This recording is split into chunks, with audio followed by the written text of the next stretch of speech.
Bonjour à toutes et à tous. Je fais suite au live de mardi soir pour illustrer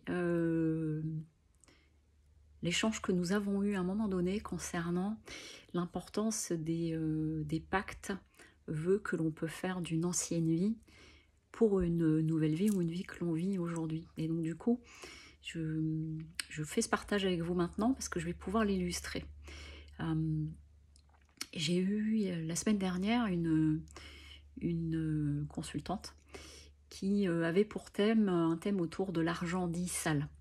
Et elle avait des parents qui étaient dans le commerce, donc de toucher l'argent, ça salissait les mains, ça c'était une chose, mais elle ressentait qu'elle avait quelque chose en lien avec, dit l'argent sale, mais sans bien mettre clairement toutes ses idées sur ce thème-là. Et donc, en allant voir ces annales akashiques, il y avait un autre thème, mais en tout cas ce premier thème aussi, en allant voir dans ces annales akashiques, en fait, je me suis retrouvée très vite à aller dans une vie antérieure, à l'époque de l'industrialisation et de toutes les constructions immobilières à New York, parce que ça se passait à New York. On me montrait plein d'images où je comprenais que c'était toute cette époque-là. Toute cette industrialisation. Et en fait, dans cette vie-là, elle avait été un homme d'affaires, mais un homme d'affaires qui faisait des affaires avec des pots de vin. Et donc, qui s'est énormément enrichi, mais donc, qui a fait de l'argent sale, si on revient à notre thème initial. Et donc, à un moment donné, j'avais une petite discussion avec lui, enfin, je posais la question et il disait mais si c'est pas moi qui l'avais fait, de toute façon quelqu'un d'autre l'aurait fait, donc autant que ce soit moi. Il a eu une très très belle vie matériellement, ça il n'y avait pas de souci, et toute cette période là, cette première période où il travaillait de cette façon là, il y avait zéro scrupule de sa part. Et puis une fois qu'il a arrêté de travailler, qu'il a arrêté de faire des affaires de cette façon-là, en tout cas, je suis pas en train de condamner toutes les personnes qui font des affaires, attention.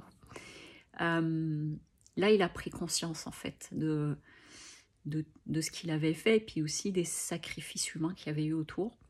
Et donc, il s'est mis à pas mal culpabiliser.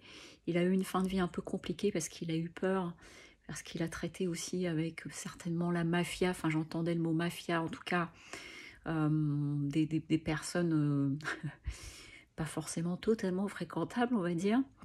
Et donc, du coup, il y a eu une grosse prise de conscience à la fin de sa vie, avec même des idées noires, mais il a fait vœu à ce moment-là, il a fait un vœu de revenir dans une prochaine vie en étant dans un rapport honnête à l'argent et que plus du tout, il serait dans une perspective comme celle-ci.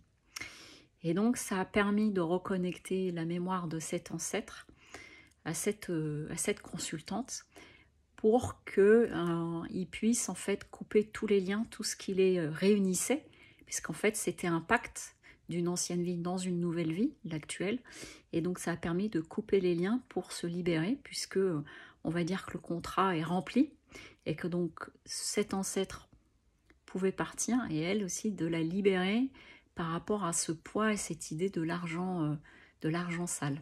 Voilà, donc je partageais ça avec vous, puisque nous avons abordé ce sujet, enfin à 2 reprises. Je vous ai dit que les pactes, les vœux avaient beaucoup d'impact au niveau transgénérationnel ou même au-delà.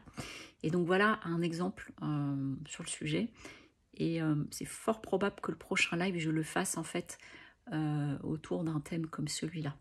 Voilà, c'était le partage du jour et je vous dis à dimanche pour la guidance de la semaine. À très bientôt.